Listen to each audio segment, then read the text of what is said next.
Today on the net, an American student spending his summer vacation alongside the Libyan rebels.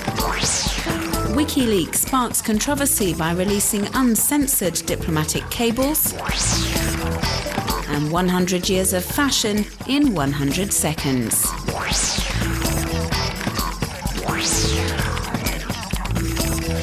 Chris John decided to spend his summer break alongside rebel soldiers in Libya. 2 weeks ago, the 21-year-old student from California bought a one-way ticket to Cairo and then travelled to Benghazi by train and bus. He trekked miles across the desert and on Wednesday met two American journalists 130 kilometres outside of Sirte, one of Muammar Gaddafi's last remaining strongholds. The mathematics student spoke about his unusual summer vacation to one of the journalists, Bradley Hope, who explains the student doesn't speak any Arabic and doesn't appear to have handled weapons before. His story has since been circulated all over the web. A Chris John Facebook page has even been set up and has drawn a lot of comments. Most web users are praising his bravery but are concerned for his safety. Others, however, are criticising his decision, saying that war is not a game. The most recent reports on the student, who's described as a thrill seeker by one of his friends, are pretty contradictory. Al Jazeera journalist Evan Hill has tweeted that the rebels have now grown weary of the student and have asked him to leave. But according to Bradley Hope, the young man has become a sort of mascot for the Libyan rebels, and he continues his road trip, moving from one brigade to another. Whistleblowing website WikiLeaks has released an entire archive of some 251,000 US diplomatic cables.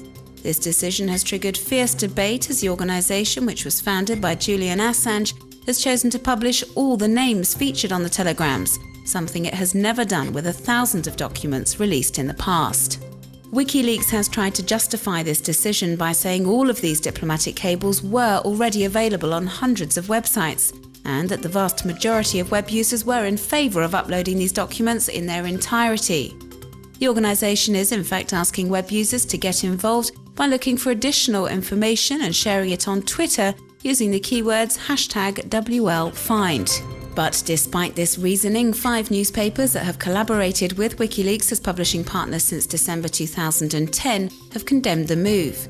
The Guardian, the New York Times, Der Spiegel, El País and Le Monde have issued a joint statement voicing their disapproval and saying these latest revelations may put the sources named in the documents at risk. Reporters Without Borders has also criticised Julian Assange's organisation and has announced it will be suspending its WikiLeaks mirror site.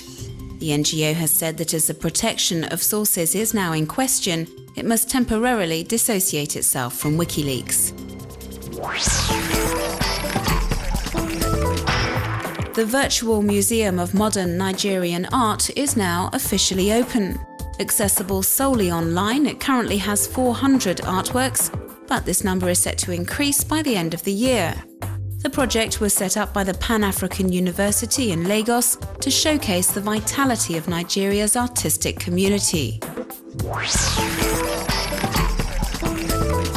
The best street artworks are now available online on the site Street Art Utopia, which has selected over 100 pieces of urban artwork from anonymous artists and street art celebrities. The works on display range from simple graffiti to elaborate optical illusions and also reworked street furniture. 100 years of East London style in just over 100 seconds. This video highlights the different styles that marked the past century and is part of a viral campaign for a well-known British clothing company.